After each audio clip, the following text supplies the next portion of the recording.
Recording 3.1. 3 more coffees, please, Sam. Coming right up.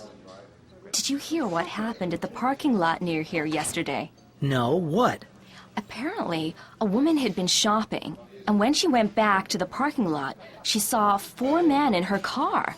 So, she took a gun out of her purse and threatened to shoot them. Whoa, what did they do?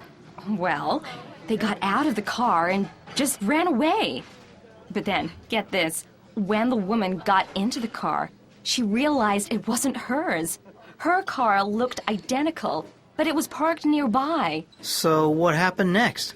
Well, of course, she was horrified at what she'd done, so she went to the police department to explain. Well, that's something, I guess. Yes, and when she arrived, the 4 men were there, complaining about this crazy woman who threatened to shoot them. So she hasn't been charged with anything? No, no one was hurt, and she had a license for the gun.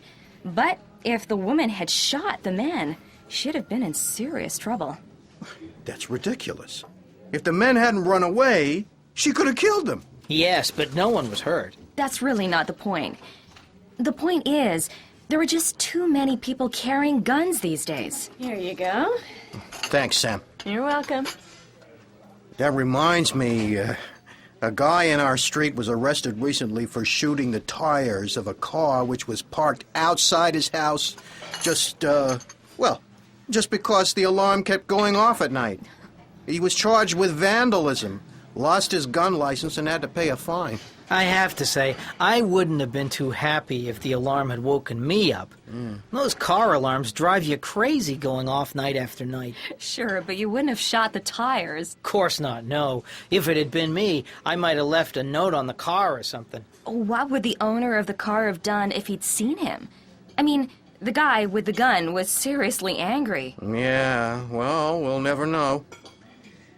So what sentence would you have given him? Well, a lot more than just a fine and losing his gun license, that's for sure. He's a danger to society.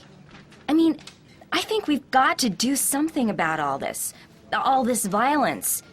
There were, about 450,000 violent crimes involving guns in this country last year. We've got to do something.